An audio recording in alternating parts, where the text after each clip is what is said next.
पंचमुखी मुक्तिधाम जो भीलवाड़ा का अब श्रेष्ठ मुक्तिधाम बन चुका है, भारत में इस मुक्तिधाम की सर्वश्रेष्ठ की गिनती में आता है। मुक्तिधाम का जहाँ नाम आता है वहाँ लोग डरते हैं, डरावनी और उपेक्षित जगह को मुक्तिधाम कहते हैं।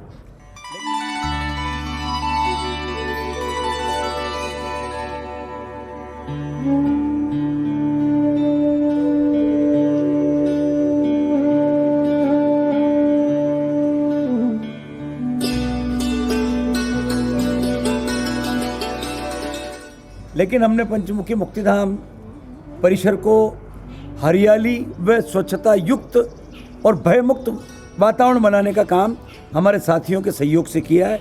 5000 पुस्तकों का पुस्तकालय है। वहाँ अगर कोई व्यक्ति बैठता है, धार्मिक, सांस्कृतिक, राजनीतिक या अन्य जो पुस्तकें पढ़ना चाहता है महापुरुषों की, सुविधा युक्त और बहुत शानदार फर्नीचर शुदा एक वाचनालय भी बना रखा है।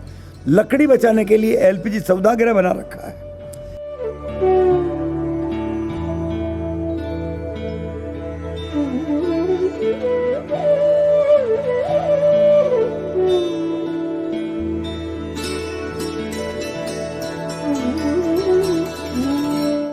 मोक्षधाम का नाम आते ही जहन में एक बात आती है कि मोक्षधाम क्यों। तो आज हम आपको भीलवाड़ा के पंचमुखी मोक्षधाम के ओर ले चलते हैं। लोगों को जो सुकून मिलता है या उनके परिचितों को यहाँ आके आराम मिलता है, वो अपनी पुरानी यादें भूल जाते हैं। यहाँ भगवान की मूर्तियाँ भी लगाई गई है। इसमें शिव जी है, गणेश जी है, हनुमान जी है, माता जी है, विष्णु है, ताकि इन मूर्तियों को देखने से आदमियों की आत्मा को थोड़ी तसल्ली मिलती है, उनको सुकून मिलता है।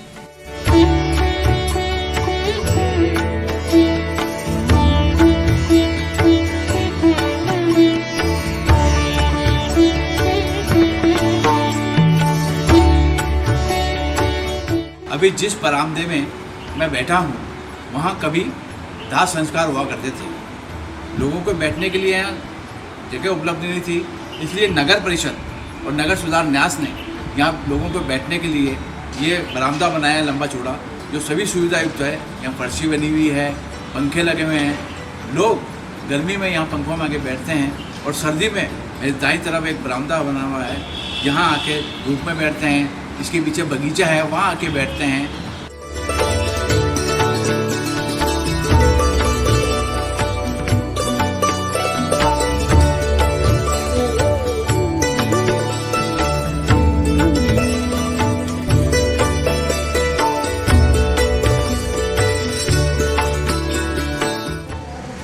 ये वो स्थान है जहाँ दाह संस्कार किया जाता है।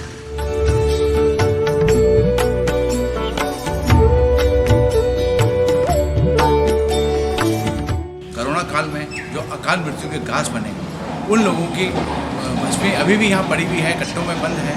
कुछ लोगों की तो भस्मी और अस्थियाँ यहाँ के समाज सेवकों ने हरिद्वार जाकर वहाँ विसर्जित कर दी है। कहते हैं हिंदू धर्म में अस्थियों को प्रवाहित करने से ही उनकी आत्मा को शांति मिलती है। जो हमारी जो मित्र मंडली थी, हमने एक जिम्मा उठाया कि यहाँ पर जो भी अस्थियाँ हैं उनको हम गंगा में प्रवाहित करके जो जिनकी मृत्यु हुई थी उनकी आत्मा को शांति के लिए हमने यहाँ से अस्थियाँ ले जाके गंगा में प्रवाहित करी। अब तक हमने लगभग 450 से ऊपर अस्थियों को हमने गंगा में प्रवाहित किया।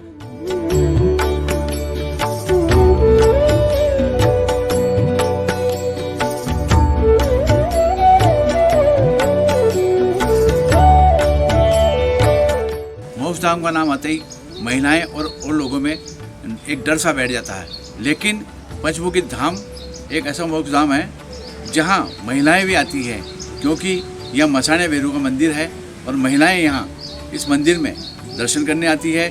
रविवार के दिन यहाँ भजन करती है, नृत्य करती है और जिनकी मुरादें पूरी होती है वो यहाँ भंडारा भी करने आती है। कि यहाँ पे पहले जंगल था, यहाँ लोग आने से कतराते थे। यहाँ चारों मेर जंगल जीव जंतु से घिरा हुआ मंदिर था। बाबा भैरवनाथ की कृपा से लोग रात को मध्य रात्रि में भी बाबा के दर्शन प्राप्त करते हैं। यहाँ अनेकों कार्यक्रम होते हैं, जैसे विशेष बाबा की भस्म आरती, महाशिवरात्रि, काल भैरव अष्टमी, नवरात्र की अष्टमी के ऊपर बाबा की विशेष झांकी और बाबा को शमशान भ्रमण के लिए निकाला जाता है। उसमें विशेष चिता भस्म की आरती की जाती है।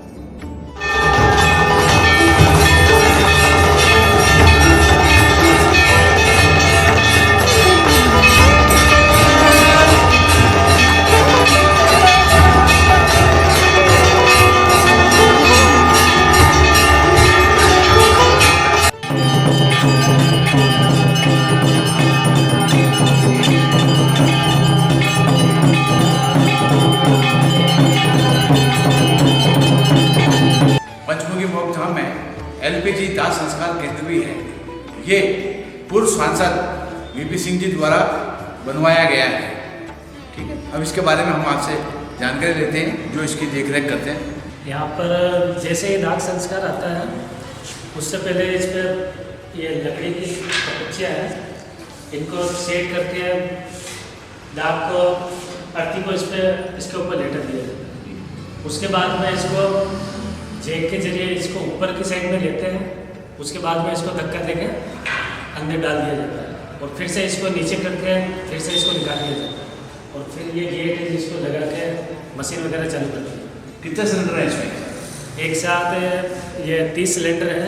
एक बार में 15 चलाते हैं। वो जैसे ये लोग कम होती है उसके बाद में फिर 15 फिर से दोबारा चालू कर देते हैं। कितने सिलेंडर में दाह संस्कार हो जाता है? लगभग 1.5 से 2 सिलेंडर और 1.5 से 2 घंटे में एक दाग पूरा कंप्लीट हो जाता है।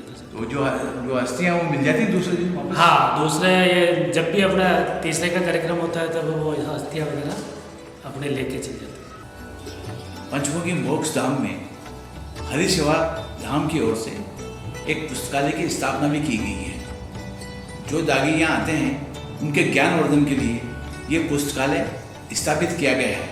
इस पुस्तकालय में ज्ञानवर्धक पुस्तकें हैं जिनमें सिंधु संसार, सिंधुपति महाराज श्री चंचन देव और किताबें मीरदार आदि ऐसी कई ज्ञानवर्धक पुस्तकें यहाँ हैं, जिसमें गीता का ज्ञान भी है और रामायण महाभारत भी यहाँ रखी हुई है।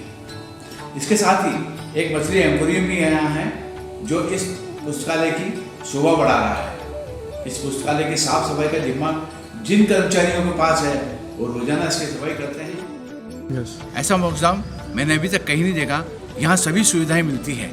इसी मोक्षधाम में आपको बरामदे मिलेंगे, आपको पंखे मिलेंगे, पानी के लिए प्याऊ मिलेगी और लोगों को बैठने के लिए स्थान मिलेगा।